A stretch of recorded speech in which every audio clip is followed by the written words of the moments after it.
Hi everyone, I'm Susie Rating from the Nourish team and I've got some important information for you today. These are 3 ways that we can manage that afternoon energy slump without resorting to caffeine or sugar.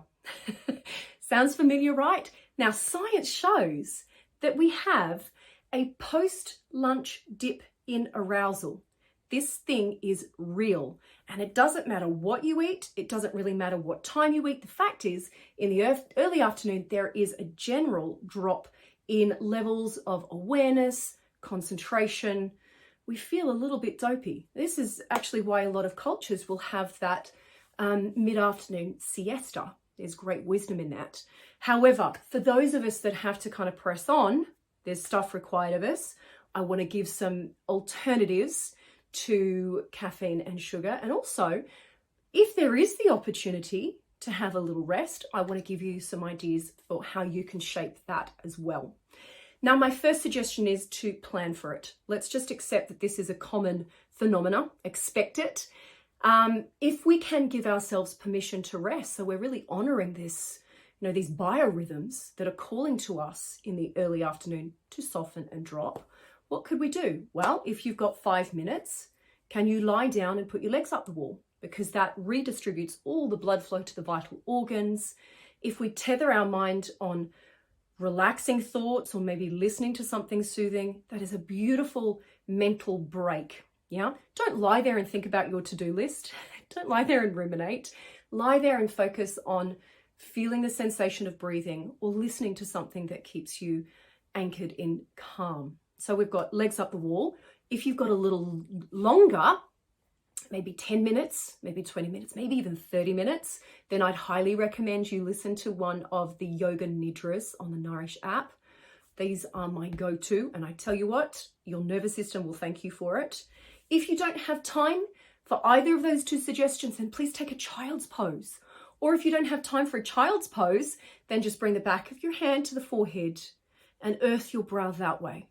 Yeah, you'll find child's pose demonstrated in the prayer salute, which is another really soothing yoga sequence that you could do rather than caffeine, rather than sugar.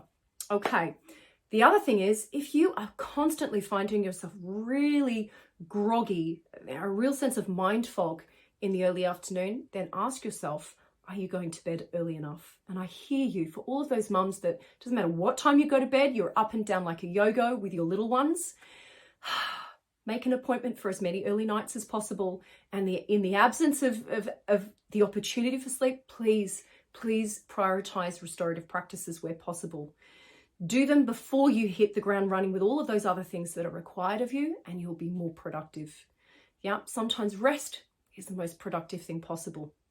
Okay, so if you've got to keep going, we need some other suggestions. And what I want to give you are some direct swaps. So instead of a cup of coffee, instead of a sugar hit, what can we turn to? Well, my first suggestion would be colour.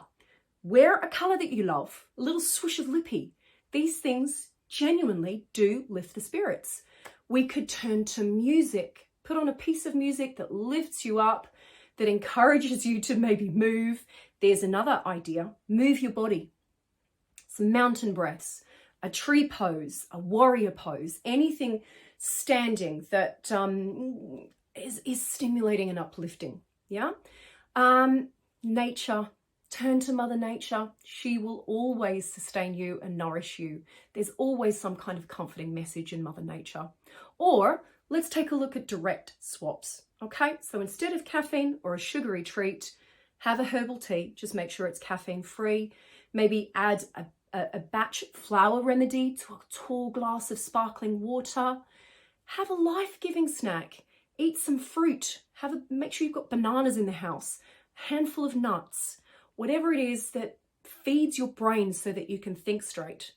And I said there were going to be 3 tips. My third tip is please speak to yourself with tenderness, kindness, and compassion. Use coaxing words. Now, here's a really interesting tip. When we refer to ourselves as you, me, I, we tend to be far more punitive.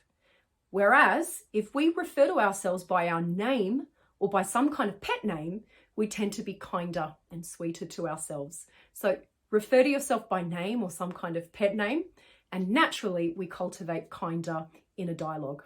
Okay, I hope those tips serve you well. Good luck navigating that afternoon post-lunch dip in arousal. It's real, but there are things that we can do that help us find our energy or actually honor that natural impulse to rest. Take good care of you, lovely people. I'm cheering you on. Bye.